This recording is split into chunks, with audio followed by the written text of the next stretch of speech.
বাংলাদেশের উত্তাল পরিস্থিতির পর মঙ্গলবার সকালেও অনেকটা থমথমে ছিল কোচবিহার জেলার চ্যাংড়াবান্ধা সীমান্ত। এদিন সকালে এপারে পণ্য খালি করার পর দুটি ট্রাক বাংলাদেশে ফেরত পাঠানো হয়েছে, কিন্তু বাংলাদেশের বুড়িমারি ইমিগ্রেশন চেকপোস্টে এখনো পর্যন্ত না খোলায় দেশে ফিরে যেতে পারছেন না যাত্রীরা। এপারে চ্যাংড়াবান্ধা ইমিগ্রেশন চেকপোস্টে আটকে রয়েছেন দুজন বাংলাদেশি নাগরিক। এলাকায় এসেছেন মেখলিগঞ্জ পুলিশের সিআই অভিজিৎ সরকার, ওসি মণিভূষণ সরকার। জানা গিয়েছে, পণ্য নিয়ে গিয়ে বাংলাদেশের বুড়িমারি স্থলবন্দরে আটকে রয়েছে 260টি ভারতীয় ট্রাক। সেনাবাহিনীর আশ্বাস সত্ত্বেও বাংলাদেশে অশান্তি অব্যাহত, নিহত প্রচুর। এই ভয়ঙ্কর পরিস্থিতিতে ভারতে ঢুকতে পারে বাংলাদেশিরা।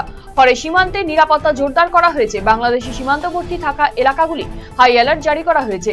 তৎপর রয়েছে পুলিশ। কালিয়াগঞ্জ থানার তিলকা এলাকায় রায়গঞ্জ বালুরঘাট রাজ্য সড়কে চলছে পুলিশের নাকা চেকিং। কালিয়াগঞ্জে প্রবেশে এবং বাইরে যাওয়ার পথে চলছে নাকা চেকিং। রেশম চাষের জন্য বিশেষ সুখবর আনলো রায়গঞ্জ বিশ্ববিদ্যালয়ের সেরিকালচার বিভাগ।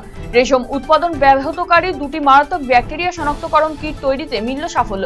এই বিষয়ে সেরিকালচার বিভাগের দীর্ঘদিন ধরেই চলছিল গবেষণা, শেষমেশ এই সাফল্য পাওয়া। আইন শৃঙ্খলা রক্ষার কাজে ব্যস্ত থাকলেও সমাজসেবামূলক কাজেও এগিয়ে রয়েছেন পুলিশ কর্মীরা। রায়গঞ্জ গভর্নমেন্ট মেডিকেল কলেজ ও হাসপাতালের ব্লাড ব্যাংকের রক্ত সংকট মেটাতে রায়গঞ্জ পুলিশ জেলার নির্দেশে কালিয়াগঞ্জ ট্রাফিক পুলিশের সহযোগিতায় থানার সামনে একটি রক্তদান শিবিরের আয়োজন করা হয় মঙ্গলবার। রক্তদান শিবিরে উপস্থিত ছিলেন কালিয়াগঞ্জ থানার আইসি দেবব্রত মুখার্জি, ট্রাফিক ওসি বিপুল দত্ত সহ অন্যান্য ট্রাফিক অফিসারেরা। এদিন 40 জন পুলিশ এবং সিভিক ভলেন্টিয়ার রক্তদান করেন।